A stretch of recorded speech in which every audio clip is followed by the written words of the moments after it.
میرا یہ عرض تھا کہ بائی اینڈ لارج آپ اس کو اچھا سمجھتے ہیں، بہتر سمجھتے ہیں، اور بلکہ اگر آپ کی جو اس میں تجاویز ہیں وہ بھی شامل ہو جاتی ہیں جو کہ پروبیبلی لگ بھی رہا ہے کہ ہوں گی، تو آل دا مور گڈ، مطلب اور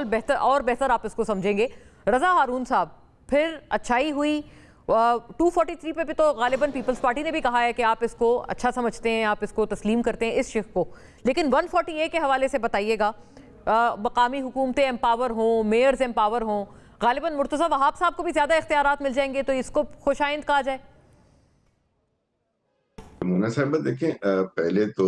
یہ ہمیں سمجھنا چاہیے کہ جب 27ویں ترمیم کا بلاول بھٹو صاحب نے، چیئرمین صاحب نے ٹویٹ کی تھی،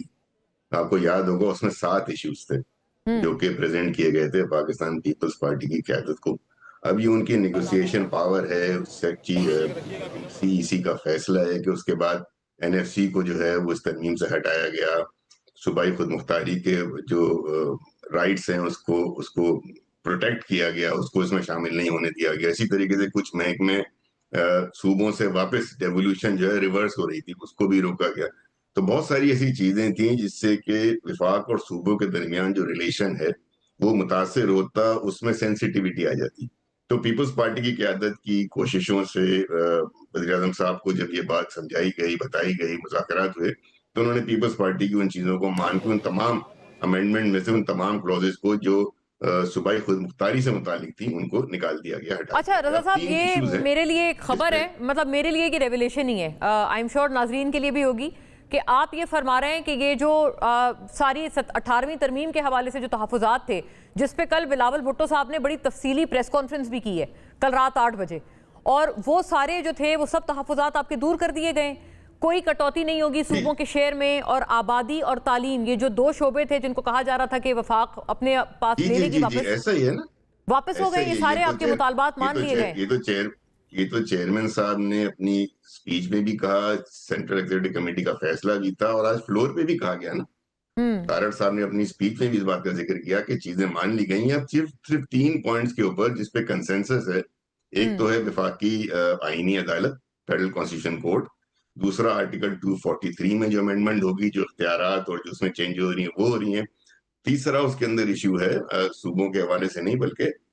کانسٹیٹیوشن کورٹ ہے، 243 ہے، اور جو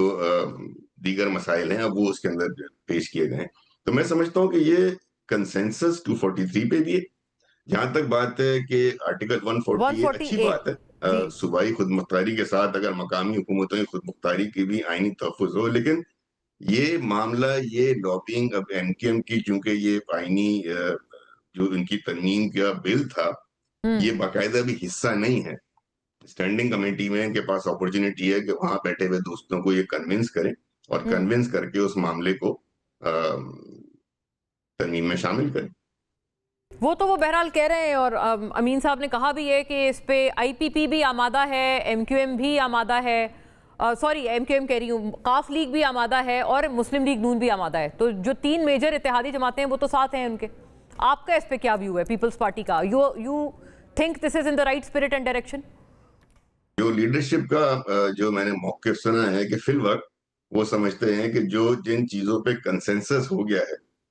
ان 3 ایشوز کے اوپر آئینی ترمیم کو کنسنسس کے ساتھ پاس کیا جائے، اور یہ یقیناً ایک ایشو ہے جو پینڈنگ ایشو ہے، اس پہ ڈسکشن ہوگا، ڈسکشن کیا جائے گا، جن لوگوں نے لابنگ کرنی ہے۔ میں ذاتی طور پہ سمجھتا ہوں